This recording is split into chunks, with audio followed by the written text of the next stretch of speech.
সেই যুবকেরা আল্লাহ আল্লাহর রাসূলের জন্য আল্লাহর কোরআনের জন্য জীবন দিয়ে দিতে পারে, রক্ত দিয়ে দিতে পারে, কিন্তু বাতিলের কাছে মাথা নত করতে পারে না। ঠিক না বেঠিক?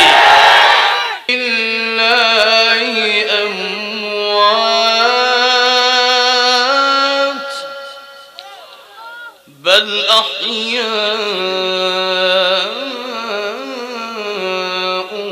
ولكن لا تشعرون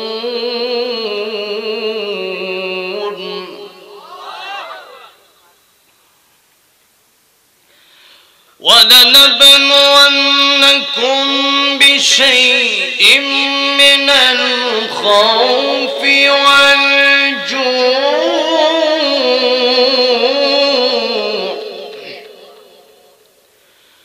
والجوع ونقص من الأموال والأنفس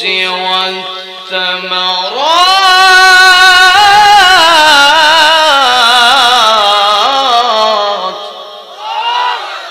وبشر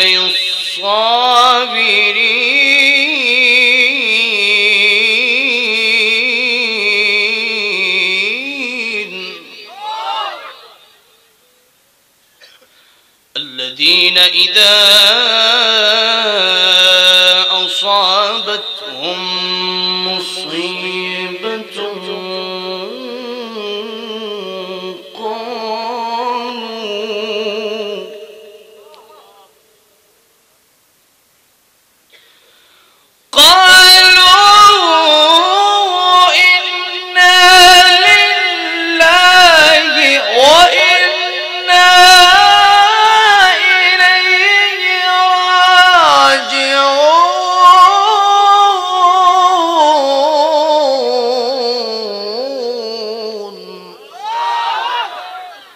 صدق الله العظيم.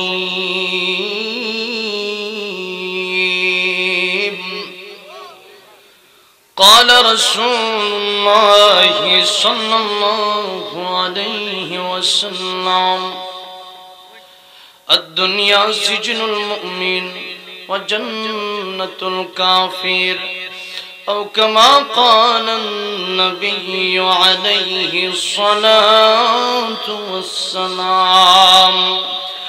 وقال تعالى في شان حبيبه ومحبوبه ومعشوقه مخبرا وآمرا إن الله وملائكته يصلون على النبي يا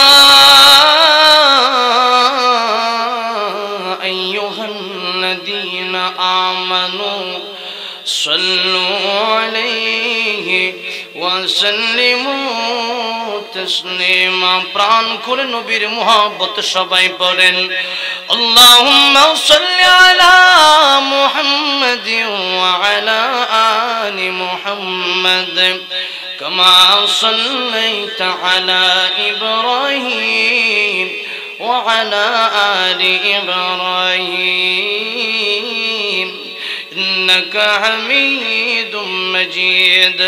اللهم بارك على محمد وعلى آل محمد كما باركت على إبراهيم وعلى آل إبراهيم إنك حميد مجيد.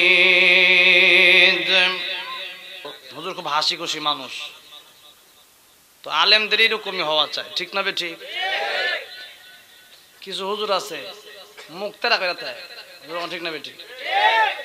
নিজের ভিতরে আগে নিজে ঠিক হইতে হইব, তারপরে জনগণ ঠিক হইব। ঠিক না বেঠিক? এখন একটা মাহফিল করি, মাঝে মধ্যে যে হুজুর কত সুন্দর, নিয়ম হলো একজন আলেম আরেকজন আলেমের পক্ষে কথা বলবে। ঠিক না বেঠিক? এখন এমন হয় যে মাঝে মধ্যে মাহফিলও যায় তখন থেকে এমনি সাথে আমি কি আজিব করবার এরা কি হুজুর আল্লাহ আল্লাহওয়ালা বলে কি এর আল্লাহওয়ালা এদিকে চাওয়ারই ঠিক নাই যেরকম ঠিক না বেটি কি হাসি খুশি মানুষ কি চমৎকার বয়ান করছে কিন্তু আপনাদের সাথে একবার মিশা গেছে আমি ওইরকম যুবক ভাইরা আমার ভালোবাসে এই জন্য আমি সবার সাথে মিশতে পারি যেরকম ঠিক না আমি যদি মিশতে না পারি কি আমি কি মানুষ নাকি আমি কি ইট নাকি শক্ত ইট পাথর নাকি আমি আপনারা মানুষ আমিও মানুষ যেরকম ঠিক না ঠিক মিলে জিলে ওয়াজ করতে হবে তাইলে ওয়াজ এফেক্ট করবে গিয়া কলসি মনে করেন একটা কল টিপে কলসি থুয়ে দিছে এনো কল হইলো এনো তাহলে সারাদিন কল পানি টিপলে কি কলের পানি কি কলসি ভরবো ভরতো না এই জন্য মিলতেই আগে মুখে মুখে মিলতে হবে হ্যাঁ মনে মনে মিলতে হবে মনে মনে মিল না হইলে কলবে কলবে মিল না হইলে কলবে কলবে মিল না হইলে কিন্তু ঝামেলা না কলবে কলবে মিলইতেই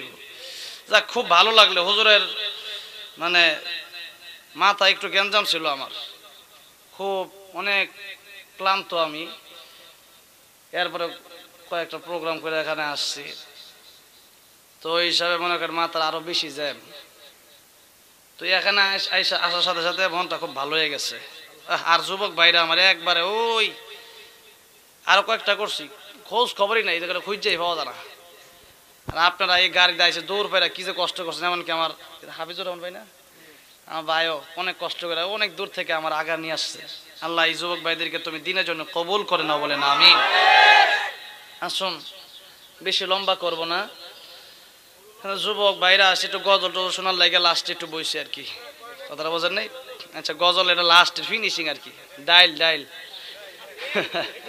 বুঝেন নাই লাস্টে তো এখন একটু কোরআনের তাফসির করি একটু কোরআনের আয়াত থেকে কিছু কথা বলি শিক্ষণীয় এরপরে ইনশাআল্লাহ আধা ঘন্টা সময় মাত্র উঠছি 12:15 বাজে 12:30 বাজে গেছে আমার 1টা পর্যন্ত 1টার আগে বিদায় দিয়ে দেবো ইনশাআল্লাহ কারণ আমার খালি আপনি একটু আসবেন মোনাজাত করলেই শেষ তাইলে এখন একটু মোনাজাত করে দিব তার আগে একটু কোরআন থেকে কথা বলি নাকি বলেন ইনশাআল্লাহ কারণ বর্তমানে কোরআন থেকে কথা না বললে যে শিক্ষা চালু করতেছে বানরের শিক্ষা যেরকম ঠিক না বেটি এগুলা সব হইলো বানরের চাইতে আরো খারাপ যেরকম ঠিক না বেটি কারণ যারা বাংলাদেশের ভিতরে এই বানরের শিক্ষা চালু করতেছে আল্লাহ বলেন উলাইকা কাল আনামি বাল হুম আদাল তারাই বানরের বাচ্চা হতে পারে আমরা মানুষের বাচ্চা ঠিক না বেটি আজকে বাংলার জমিনে 95% মুসলমানের দেশে যে শিক্ষা চালু করে দেওয়া হচ্ছে আমরা বলতে চাই 95% মুসলমানের দেশে এই শিক্ষা একটা মুসলমান বেঁচে থাকতে আমরা মেনে নিতে পারি না পারবো না যেরকম ঠিক না বেটি আমার ভাইরা মুরব্বী বাবাজিরা এই শিক্ষা বাংলাদেশের ভিতরে আনছে ভাবছে যে বাংলাদেশের মানুষ মগা কিন্তু না বাংলাদেশে এখনো প্রত্যেকটা এলাকায় কোরআনের তাফসীর হয় ঠিক না ঠিক কারণ যেখানে কোরআনের কথা হয় সেখানে তোমরা বানরের বাচ্চা থেকে মানুষ বানাবা এরপরে বইয়ের ভিতরে মন্দিরের ছবি আর মূর্তির ছবি দিয়ে ভরে রাখবা বাংলাদেশের মানুষ এত বোকা না যেরকম ঠিক না ঠিক আজকে বাংলাদেশের মানুষকে ধোঁকা দিয়া বোকা বানানোর চেষ্টা করা হচ্ছে কিন্তু আমরা বলতে চাই এখনো বাংলার জমিনে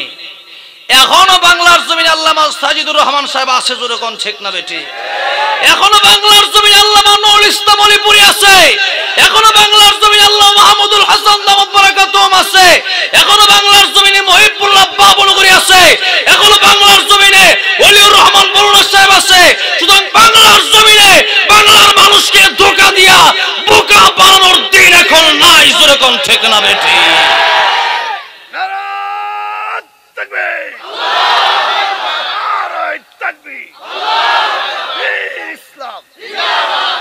আমার ভাইরা মুরব্বী বাবাজিরা আসুন এই জন্য একটু কোরআনের কথা বলা দরকার তাহলে এই মানুষ কিছু কোরআন শিখলে তাহলে ওই শিক্ষাগুলো বুঝে আসবে আজকে আমরা কোরআন শিখি নাই আজকে আমরা কোরআন না শেখার কারণে অনেক সন্তানকে আজকে এই বানরের বাচ্চা হওয়া শেখাচ্ছে এই জন্যে আল্লাহ বলছে ওয়ালাকাদ কাররামনা বানি আদম বনি আদম মানে আদম আলাইহিস সালামের সন্তান আমরা জোরে কোন ঠিক না ঠিক আল্লাহ কয় আদমের সন্তান আর তোমরা কো বানরের সন্তান তার মানে বোঝা গেল তোমরা কোরআনের সাথে সাংঘর্ষিক কথা বলেছো ধর্মের বিরুদ্ধে কথা বলেছো তোমাদের কঠিন থেকে কঠিন বিচার হওয়া দরকার এদেরকে বিচার করতে হবে। আর যদি বিচার না হয় এই আন্দোলন চলতেই থাকবে। প্রত্যেকটা মাহফিলের কথা বলবোই বলবো, যেরকম ঠিক না বেটি।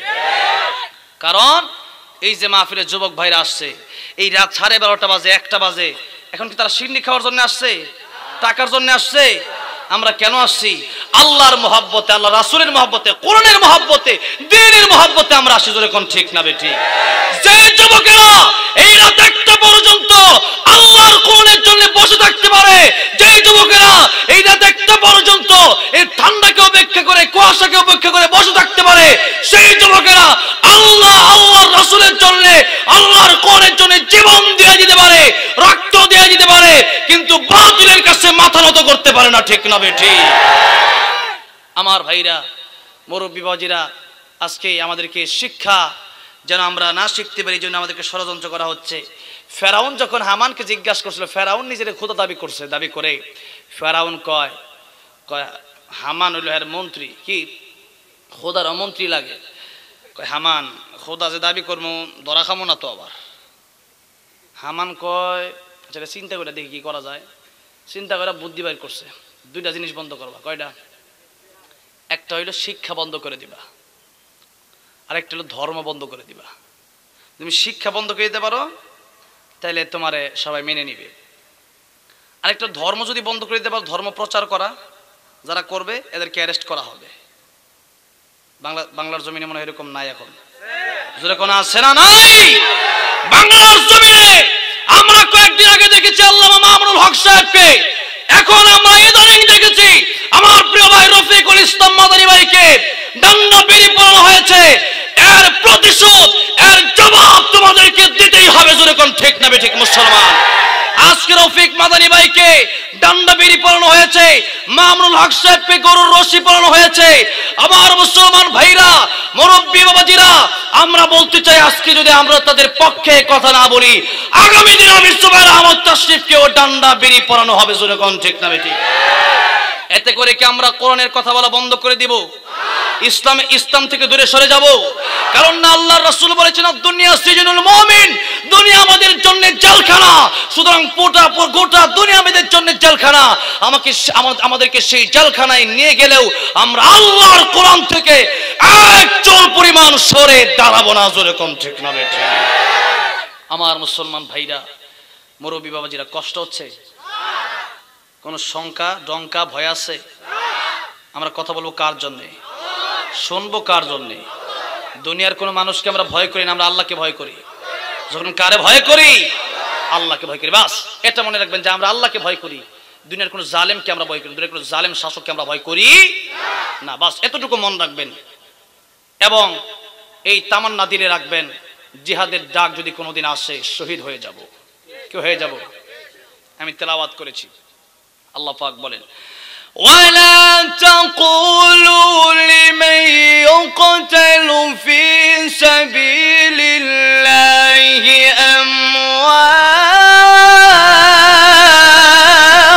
أموات بل أحياء ولكن لا تشعرون।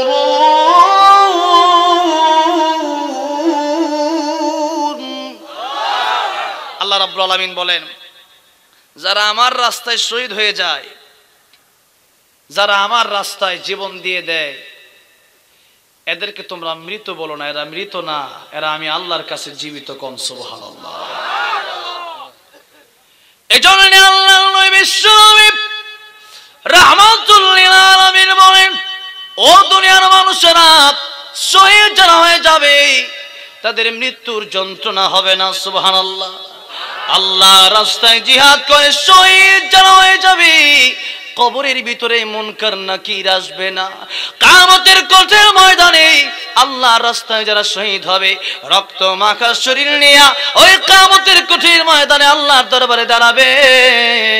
আল্লাহ রাব্বুল আলামিন ডাক দিয়ে বলবেন, রে বান্দা, আজকে তো শরীর থেকে রক্ত ঝরছে কেন? বান্দারে কি বলবে? আল্লাহ, তোমার দিনের জন্য শহীদ হয়েছিলাম, সেই তাজা তাজা রক্তগুলো এখনো বের হচ্ছে। আল্লাহ রাব্বুল আমিন বলবেন, ও শহীদ, আমার রাস্তায় তুমি শহীদ হয়েছো, আজকে বিনা হিসাবে তোমার জান্নাতের মালিক বানায় দিলাম। এই জন্য শহীদ জানাবি এত ফজিলত, এত মূল্য তাদের, যেই মাত্র এই কথা সাহাবায়ে কেরামরা শুনেছে। আব্দুল্লাহ রাদিয়াল্লাহু আনহু উনি ইসলাম ধর্ম গ্রহণ করলেন। আগে ছিল ওনার নাম আব্দুল উজ্জা। যেই মাত্র ইসলাম ধর্ম গ্রহণ করেছে, মা বাবা, তার চাচা, দুনিয়ার কোন, তার এই পরিবার, একটা মানুষ যখন মুসলমান হয়ে যায় সাধারণত সবাই মেনে নিতে পারে না। আব্দুল্লাহর চাচা বলল, আব্দুল্লাহ রে, মুহাম্মাদের কালিমা যদি মানতে হয় আমাদের বাড়ি ছেড়ে তুমি চলে যাও। আব্দুল্লাহর চাচা ভাবলো, আব্দুল্লাহ মনে হয় বাড়ি ছেড়ে চলে যাবে না, মনে হয় বাড়ির মায়া তার কাছে বেশি। কিন্তু আব্দুল্লাহ নাকি বলল, চাচা, বাড়ির মায়া কেন, গাড়ির মায়া কেন, টাকার মায়া কেন, তামাম পৃথিবী ছেড়ে দিতে পারি, আল্লাহ আল্লাহ রাসূলকে একটা সেকেন্ডের জন্য ছাড়তে পারি না। আল্লাহ নবী রাহমাতুল লিল আলামিনের কাছে উনি চলে যাবে। এমন সময় আব্দুল্লাহর চাচা জিজ্ঞাসা করলো, আব্দুল্লাহ রে, জমি ছেড়ে দিবি, বাড়ি ছেড়ে দিবি, ছেড়ে দিয়ে চলে যাও, কিন্তু এই মুহূর্তে তোর পরে যে চাদর আছে ওই চাদরটা আমার টাকার কেনা। যেহেতু আল্লাহর নবীর দরবারে চলে যাবি, আল্লাহর নবীর কাছে গেলে আমাদের চাদর নিয়ে আল্লাহর নবীর দরবারে যাওয়া যাবে না। যেই মাত্র বলছে, আব্দুল্লাহ রাদিয়াল্লাহু আনহু বললেন, ও আমার চাচা, যেহেতু পুরা বাড়ি ছেড়ে দিতে পেরেছি, এই যে নাও তোমার চাদরটাও আমি দিয়ে দিলাম। উলঙ্গ হয়ে আব্দুল্লাহ এখন কি করবে? ছোট্ট একখানা কাপড়ের টুকরা মায়ের কাছ থেকে চেয়ে নিয়ে আল্লাহর নবীর দরবারে গেছে। রাত গভীর রাতে গিয়া আল্লাহর নবীর হুজরা শরীফের সামনে দাঁড়ায় রয়েছে। আল্লাহর নবী বিশ্বনবী রাহমাতুল লিল আলামিন যখন আসলেন, বের হলেন, তাকায় দেখে আব্দুল্লাহ রাদিয়াল্লাহু আনহু উনি শীতের মধ্যে থরথর করে কাঁপতেছে। আল্লাহর নবী ডাক দেয়া বলেন, রে আব্দুল্লাহ, এই শীতের ভিতরে থরথর করে কেন কাঁপতেছো? আব্দুল্লাহ ডাক দেয়া বলে, ইয়া রাসূলুল্লাহ, ইয়া হাবিবাল্লাহ, আমি আপনার কাছে কালিমা পড়ে মুসলমান হয়ে গেছি, এই জন্য আমার বাড়ির পরিবার থেকে আমাকে বের করে দিয়েছে। আমি বলেছি আমি সব ছেড়ে দিতে পারি, আল্লাহ আল্লাহ রাসূলকে ছেড়ে দিতে পারবো না। আল্লাহর নবী বিশ্বনবী রাহমাতুল লিল আলামিন আব্দুল্লাহকে করে নিয়ে বলল, আব্দুল্লাহ রে, তো এই নাও আমার পক্ষ থেকে আমার পরনের দুইটা জামা আমি তোমারে হাদিয়া দিয়ে দিলাম। নবীর দুইটা হাদিয়া জামা দাম আছে না নাই? কম না বেশি? আল্লাহর নবী বিশ্বনবী রাহমাতুল লিল আলামিন ডাক দিয়ে বলল, আব্দুল্লাহ, তোমার কোনো চাহিদা থাকলে আমি নবীর দরবারে বলতে পারো, আমি আল্লাহ রাব্বুল আমিনের কাছে দোয়া করব। আল্লাহর নবী বিশ্বনবী রাহমাতুল লিল আলামিন যখন এই কথা বলেছে, অমনি আব্দুল্লাহ রাদিয়াল্লাহু আনহু ডাক দিয়ে বলে, ইয়া রাসূলুল্লাহ, ইয়া হাবিবাল্লাহ, ও নবীজি, দুনিয়ার কোনো আশা আমার নাই, দুনিয়ার কোনো আকাঙ্ক্ষা আমার নাই। দুনিয়ার কোনো আকাঙ্ক্ষা থাকলে বাড়ি নিতে পারতাম, টাকা নিতে পারতাম, সম্পদ দিতে পারতাম, জমি নিতে পারতাম, কিন্তু ইয়া রাসূলুল্লাহ, এই বাড়ি গাড়ি সে টাকা পয়সা ছেড়ে, সম্পদ ছেড়ে আপনার দরবারে চলে এসেছি, দুনিয়ার কোনো চাওয়া পাওয়া আমার নাই। ইয়া রাসূলুল্লাহ, আপনি আমার জন্য দোয়া করেন, আল্লাহ রাব্বুল আমিন যেন আমার শহীদের তামান্না পূরণ করে। কোন সুবহানাল্লাহ। আল্লাহ নবী বিশ্বনবী দোয়া করেছে, কিন্তু আল্লাহ নবী বিশ্বনবী দোয়া তো আল্লাহ খালি ফিরিয়ে দেয় না। আল্লাহ নবী বিশ্বনবী যখন দোয়া করেছে, আব্দুল্লাহ রাদিয়াল্লাহু আনহু যুদ্ধটার হলো না, ফিরে আসবে। পথের মধ্যে আব্দুল্লাহ রাদিয়াল্লাহু আনহু ইন্তেকাল করেছে। আল্লাহ নবী বিশ্বনবী বলেছেন, আল্লাহ রাস্তায় গিয়ে যদি কেউ সেখানে ইন্তেকাল করে, আল্লাহ রাব্বুল আলামিন তাকে শাহাদাতের তামান্না, শাহাদাতের মর্যাদা দান করে। কোন সুবহানাল্লাহ। আব্দুল্লাহ রাদিয়াল্লাহু আনহু যদিও শাহাদাত বরণ করেন নাই ডাইরেক্ট, কিন্তু আল্লাহ রাস্তায় গিয়ে সে ইন্তেকাল করেছে। যেই মাত্র ইন্তেকাল করেছে, আল্লাহর নবী বিশ্বনবী রাহমাতুল লিল আলামিন ডাক দিয়ে বলল, রে সাহাবীরা, আমার আব্দুল্লাহর লাশটা গোসল দাও, আমি নবী নিজে জানাজা পড়াবো। আব্দুল্লাহর লাশটা নিয়ে আল্লাহর নবী জানাজা পড়ালেন। আল্লাহর নবী কবরে নামলেন। আল্লাহ নবী বললেন, ও সাহাবীরা, লাশটা আমার হাতে দাও। আল্লাহর নবী আব্দুল্লাহর লাশটা নিয়ে বলেন, আল্লাহ, আব্দুল্লাহর প্রতি আমি খুশি, তুমিও খুশি হয়ে যাও। আল্লাহু আকবার।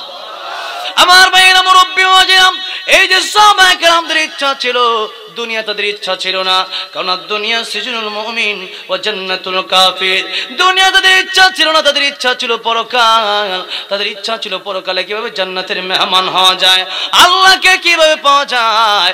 ও দুনিয়ার মুসলমান, ও আল্লাহর গোলামেরা, আজকে আমাদের জীবন আমরা বিক্রি করে ফেলেছি নেতার কাছে। আজকে আমাদের জীবন আমরা বিক্রি করে ফেলেছি মানুষের কাছে। এমনকি এক কাপ চায়ের জন্য অনেক সময় মানুষ ঈমান পর্যন্ত বিক্রি করে দেয়। ও দুনিয়ার মুসলমান, সাহাবায়ে কেরামদের ঈমান যেমন ছিল ওই ঈমান আমার আপনার আনতে হবে। ইব্রাহিম আলাইহিস সালামের ঈমান যেমন ছিল সেই ঈমান আমার আনতে হবে। ইব্রাহিম আলাইহিস সালামের ঈমান কেমন ছিল? আল্লাহর পয়গম্বর ইব্রাহিম আলাইহিস সালাম চাওয়ার মতো চেয়েছেন। আমি যে কয়েকখানা আয়াত কারিমা তেলাওয়াত করেছি, এক আয়াতের ভিতরে আল্লাহ রাব্বুল আলামিন বলেন, ইয়া আইয়ুহাল্লাযীনা আমানুস্তাঈনু বিস-সাবরি ওয়াস-সালাহ ইন্নাল্লাহা মা'আস-সাবিরিন। তোমরা আমার কাছে ধৈর্য আর নামাজের মাধ্যমে প্রার্থনা করো। ইব্রাহিম আলাইহিস সালাম কি ধৈর্য আল্লাহ পাক রব্বুল আমিন তাকে দিয়েছিলেন। নম্বর 2 মাস পর্যন্ত লাকড়ি ব্যবস্থা করলো, 30 হাত উঁচা করে দেওয়াল করলো, যে আগুনের মধ্যে পড়লে পরে একটা মানুষ বাঁচার কথাই না। সে আগুনের ভিতরে ইব্রাহিম আলাইহিস সালামকে যখন দিবে, অমনি জিবরাইল আলাইহিস সালাম ডাক দিয়া কয়, ও ইব্রাহিম, তুমি আমারে বলো, আমি তোমার আগুন থেকে বাঁচিয়ে দিব। যে মাত্র বলল, আল্লাহর পয়গম্বর ইব্রাহিম খলিলুল্লাহ ডেকে বললেন, ও জিবরাইল, আল্লাহ রাব্বুল আলামিনের দরবার ছাড়া আমি তোমার কাছে চাইতে পারবো না। জিবরাইল, তুমি তো আমার দেখতেছো, আমার আল্লাহ রাব্বুল আলামিন কি আমার দেখে না? আমি তো সেই আল্লাহ, যে আল্লাহ অন্ধ, সে আল্লাহর ইবাদত করি না। আমার আল্লাহ তো অন্ধ নন, আমার আল্লাহ রাব্বুল আলামিন তো আমার দেখতেছে। জিবরাইল রে, তুমি আমার বাঁচাইলে কোনো লাভ নাই। আমার আল্লাহ রাব্বুল আলামিন যদি দেখে, আমার আল্লাহ আমারে বাঁচাবে। কোন সুবহানাল্লাহ। আগুনের মধ্যে ফেলে দেওয়ায় আল্লাহ রাব্বুল আমিন ঘোষণা করে দিলেন, ইয়া নারু কুনি বারদান ওয়া সালামান আলা ইব্রাহিম। আল্লাহু আকবার। আল্লাহ রাব্বুল আমিন বলে, ও ইব্রাহিমের জন্য আগুন, ইব্রাহিমের জন্য তুমি আরামদায়ক আগুন হয়ে যাও। ইব্রাহিম আলাইহিস সালাম বলেন, দুনিয়াতে যত শান্তির জায়গা আমি ঘুরেছি, এই আগুনের ভিতরে সবচাইতে বেশি শান্তি পেয়েছি। কোন সুবহানাল্লাহ। যে নামে ইব্রাহিমের আগুন হলো পানি, ডাকার মতো ডাকলে আজ সারা দিবেন তিনি রে মন, সারা দিবেন তিনি। ও মধুর নাম চিনিলে হৃদয় হাসে, ও মধুর নামে সুখ নেমে আসে। ও নামের তুলনা হবে না, হবে না, ও নামের তুলনা হবে না, হবে না, তুলনা নাই নাই নাই, তুলনা নাই নাই নাই। এসো না আল্লাহর নামে গান গাই, এসো না মন প্রাণ জোড়াই, এসো না মন প্রাণ জোড়াই। আল্লাহু আকবার বলো, আল্লাহু আকবার, আল্লাহু আকবার বলো, আল্লাহু আকবার। জোরে আল্লাহু আকবার বলো, আল্লাহু আকবার বলো, আল্লাহু আকবার, আল্লাহু আকবার বলো, আল্লাহু আকবার, আল্লাহু আকবার বলো, আল্লাহু আকবার। জোরে বলো আল্লাহু আকবার। আমার ভাইরা মুরব্বি ওয়াজিরাম, এই জন্য ধৈর্য ধারণ করতে হবে। এখনো অনেক সময় বাকি আছে। এত সহজে কিন্তু আল্লাহ রাব্বুল আমিন বিজয় দিয়ে দিবে না। আল্লাহ রাব্বুল আমিন বলেন, হাসিবতুম আন তাদখুলুল জান্নাহ, তোমরা কি মনে করেছো জান্নাত এত সোজা? না, জান্নাত কিন্তু মামার বাড়ির করা না যে আবদার করলেন আর পেয়ে যাবেন। আল্লাহ রাব্বুল আমিন আমার আয়াতের ভিতরে বলেছেন ধৈর্য ধরো, ধৈর্যশীলদের সাথে আমি আছি। ধৈর্যের একটা কথা আপনাদেরকে আমি বলি, আল্লাহ নবীর পেয়ারা সাহাবী, আল্লাহ নবীর জামাতা আলী রাদিয়াল্লাহু আনহু, ফাতেমা রাদিয়াল্লাহু আনহা ঘরের মধ্যে বাস করেন 3 দিন পর্যন্ত। ঘরে আগুন ধরে না, চুলায় খানা নাই। 3 দিন ধরে যখন ঘরে আগুন ধরে না, চতুর্থ দিন আলী রাদিয়াল্লাহু আনহু বের হয়ে গেলেন। যেই মাত্র বের হলেন, একটু পরে আবার আসলেন, সন্ধ্যাবেলা আসলেন, কিন্তু ফাতেমার জন্য কিছুই নিয়ে আসতে পারলেন না। আলীর মুখটা মলিন হয়ে গেছে। ফাতেমা রাদিয়াল্লাহু আনহা ডাক দিয়ে বলল, ও প্রাণের স্বামী, মুখ মলিন করার কোনো দরকার নাই, আমরা তো মুখ মলিন করার জাতি না। কারণ আল্লাহ রাব্বুল আলামিন বলেছেন বিপদের সময় ধৈর্য ধরো। কি ধরতে হবে? বিপদের সময় ধৈর্য ধরতে হবে।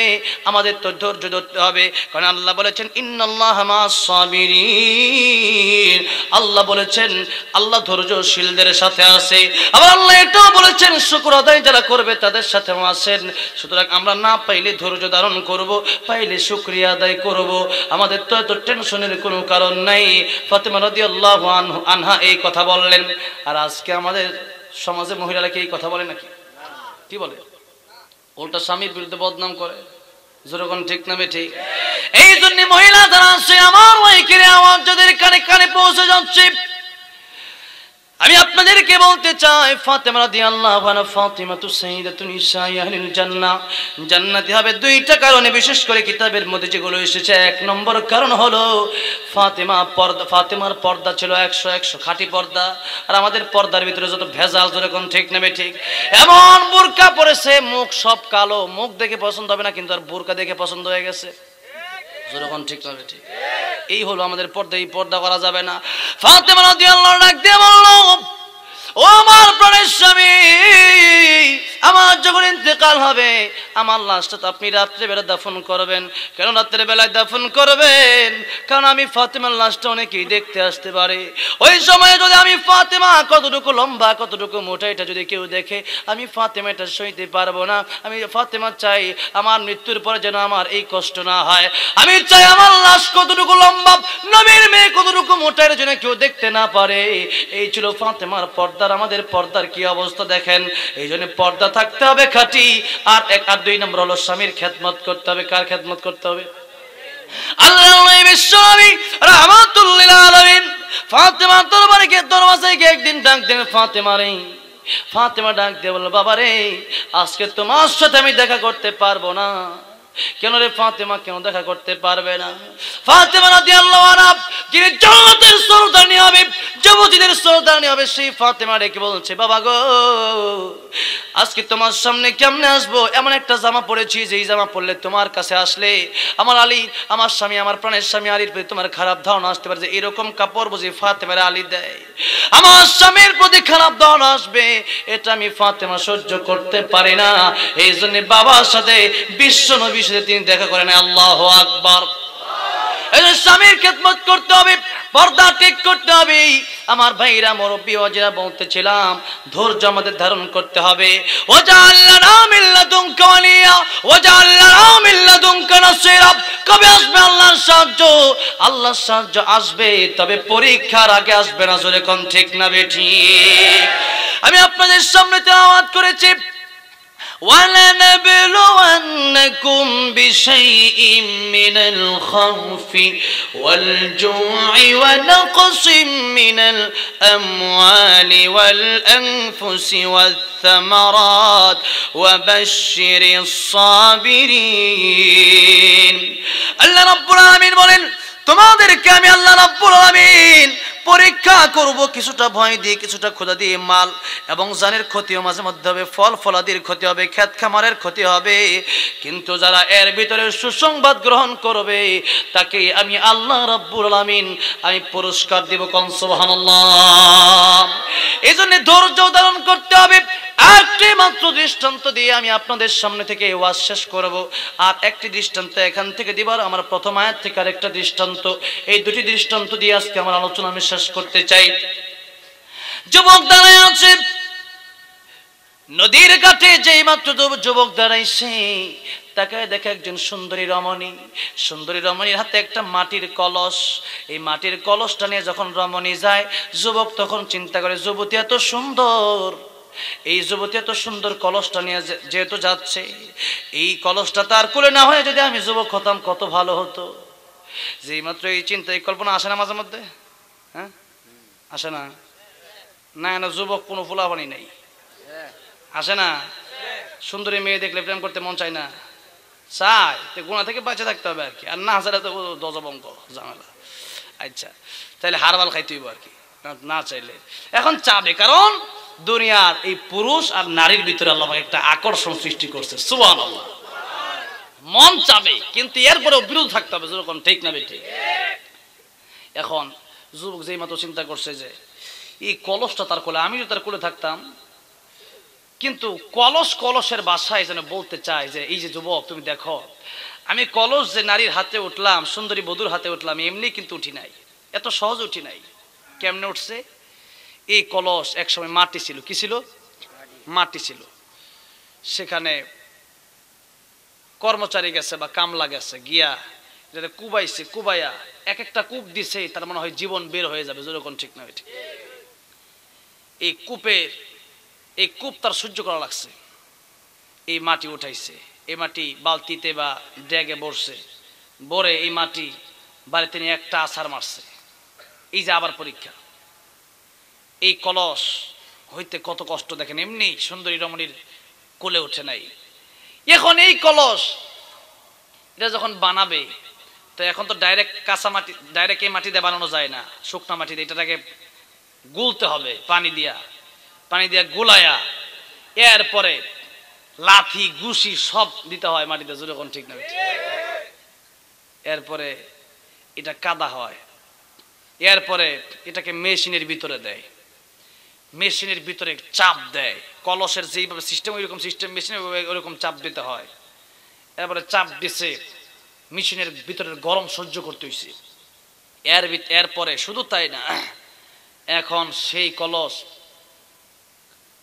যখন রৌদ্রে দিছে, এই রৌদ্রের ভিতরে 2 দিন 3 দিন প্রখর রোদের ভিতরে কলস রেখে দিছে। কলস ভাবছে যে আমার পরীক্ষা মনে হয় এখানেই শেষ, কিন্তু তার পরীক্ষা এখনো শেষ হয় নাই। এবার এই কলস যখন হইছে, এখন বাজারে নিয়েছে বিক্রি করার জন্য। কলস ভাবছে তার পরীক্ষা শেষ, কিন্তু না। যখন বাজারে নিয়ে গেছে, কলস দেখে কি সবাই কিনে? দেখ পাতিরা দেখে কিনে না, ফুটা আছে কিনা দেখেন না। এরপরে কলসটা ঠাস ঠাস করে 10-12 থাপ্পড় দেয়, যেরকম ঠিক না বেটি। থাপ্পড় দিয়া এরপর দেখে এটার ভিতরে কি কোনো ঝামেলা আছে নাকি, না কলস ঠিক আছে, পানি এরকম দেখে, যেরকম ঠিক না বেটি। এই যে কলসের এতগুলা কষ্ট সহ্য করতে হলে এরপরে নারীর কাছে আসে, যেরকম ঠিক না বেটি। যুবকরে কলসের বাসায় যদি এরকম বোঝানো হয়, তখন যুবক তোমাকেও বলতে চায় যে আল্লাহ পাক বলেছেন যে তোমাদের এই বিপদ আসবে, কষ্ট আসবে, এই কষ্ট সহ্য করে নিতে হবে। জেল হতে পারে, ফাঁসিও হতে পারে, যেরকম ঠিক না বেটি। মাঝে মধ্যে মায়েরও দিতে পারে, ডান্ডা বেরি পড়াইতে পারে, কিন্তু তোমাদের ধৈর্য হারালে হবে না, কারণ তোমাদের জন্য অপেক্ষা করতেছে জান্নাতুল ফিরদাউস। সুবহানাল্লাহ। জান্নাতুল ফিরদাউসের জন্য কষ্ট করতেই হবে, যত কষ্টই আসুক। এই জন্যে আল্লাহ বলেন ফাযকুরুনি আযকুরুকুম ওয়াশকুরুলি ওয়ালা তাকফুরুন। ও আমার বান্দারা, তোমরা আমাকে স্মরণ করো সব সময়, প্রতিদিন। কষ্ট হবে, পরীক্ষা আসবে, ধৈর্য ধরতে হবে, নামাজ আদায় করতে হবে। আল্লাহ পাক বলেন ফাযকুরুনি আযকুরুকুম, তোমরা আমাকে স্মরণ করলেই আমি আল্লাহ তোমাদেরকে স্মরণ করব। কোন সুবহানাল্লাহ। ওয়াশকুরুলি ওয়ালা তাকফুরুন, আমার শুকর আদায় করো, আমার নাফরমানি করবা না। আচ্ছা, আল্লাহ শুকর আদায় করবো, নাফরমানি করবো না, আল্লাহকে ডাকলে আল্লাহ ডাকে সাড়া দিবে। আচ্ছা, এখন তো আমরা আল্লাহকে বলতেছি আল্লাহ আমাদের বিপদ থেকে হেফাজত করো, কিন্তু বিপদ কি কমতেছে না বাড়তেছে? খালি বাড়তেছে। তার মানে আমরা আল্লাহকে নারাজ করে ফেলাইছি, ঠিক না বেঠিক? আল্লাহকে নারাজ করে ফেলাইছি। এই শেষ দৃষ্টান্ত দিয়ে আমরা অশেষ করে দিব। 2 বন্ধু হ্যাঁ, এক বন্ধু আরেক বন্ধু ছাড়া থাকতে পারে না, ঘুমাইতে পারে না, চলতে পারে না, খাইতে পারে না তারে সারা। একদিন এক বন্ধু অসুস্থ হয়ে গেছে, যেমন মনে করেন আজকে অসুস্থ হয়ে গেছে। বন্ধু বলছে, বন্ধু রে হুজুর আসবে, হুজুরের ওয়াজ খুব ভাল লাগে, তাহলে 500 টাকা দিলাম, ওয়াজটাকে রেকর্ড করে আনবি। ওয়াজটা রেকর্ড করতে আসছে।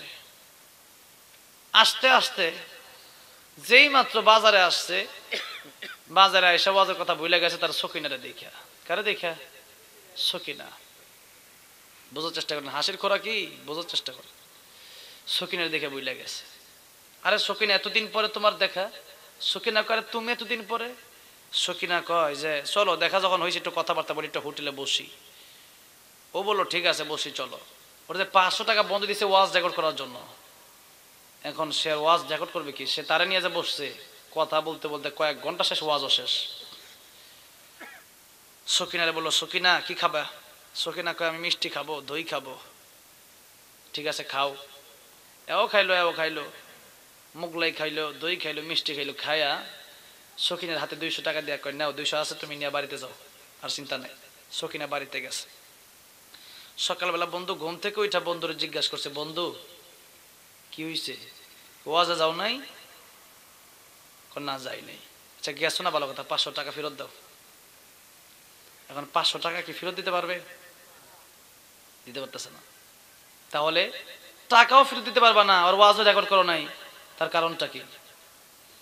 বন্ধু বলে সকিনার সাথে দেখা হয়ে গেছিল। সকিনার সাথে দেখা হয়েছে ভালো কথা, 500 টাকা ফেরত দাও, তোমারটা তুমি করছো। টাকাও তো ভেঙে ফেলাইছি। চিন্তা করছেন এটা কি নিমক হারাম না?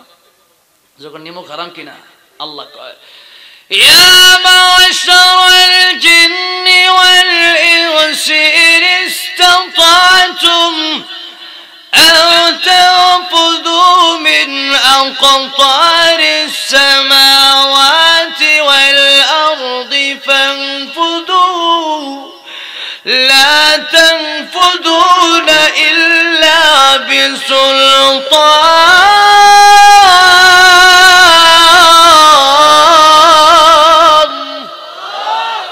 আল্লাহকে আমার হুকুম ভালো লাগে না, আসমান জমিন ছেড়ে বের হয়ে যাও। এখন আমরা কি আল্লাহর পাওনা দিব না, আসমান জমিন ছেড়ে বেরও হব না? দুইটা থেকে একটা করতে হবে, যখন ঠিক না বেঠিক। বন্ধু কয় আমার 500 টাকাও দিলি না, ওয়াজ রেকর্ড করেও আনলি না, আজকে থেকে তোর সাথে আমার সম্পর্ক কাটা। এতদিন বিপদে সাহায্য করছি, টাকা পয়সা দিয়ে সব দিয়া, সাহায্য করবো না, যা দেখি তুই কতদিন চলতে পারস।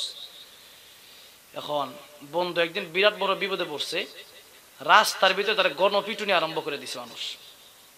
বন্ধু রাস্তা দিয়ে হাইটা যাইতেছে, তাকায় দেখে আর মুসকি মুসকি হাসে। মানুষকে তোমার না বন্ধু, তুমি হাসো কেন?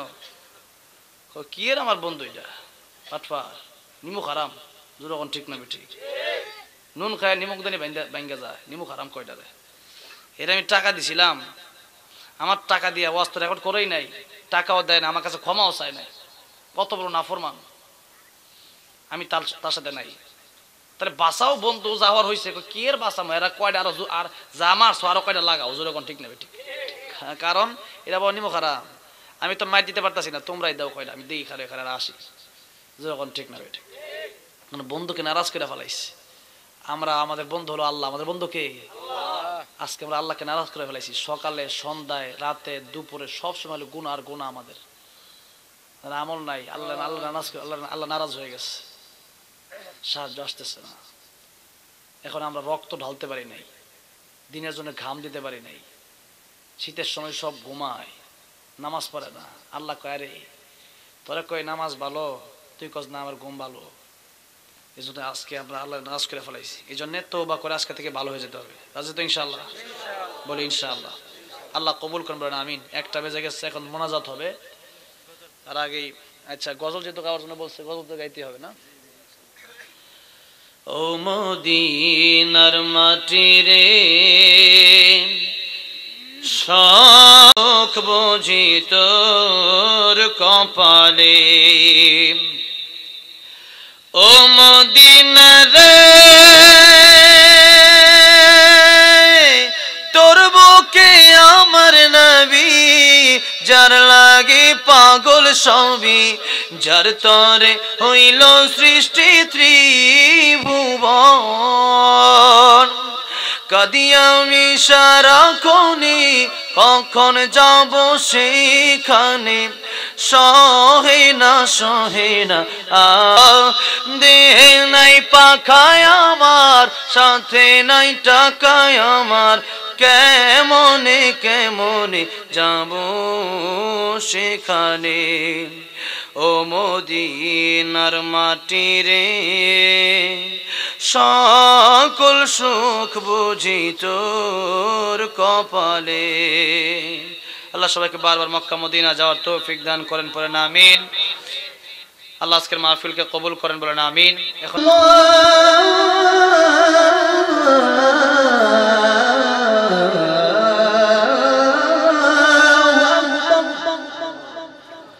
أشهد أن لا إله إلا الله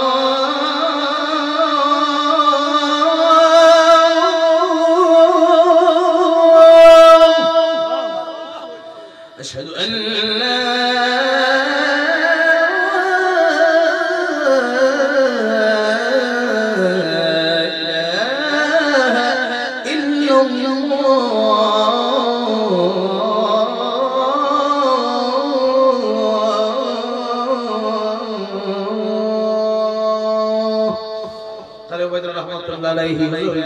আল্লাহ কবরকে জান্নাতের বাগান বানায় দেন, বলেন আমিন।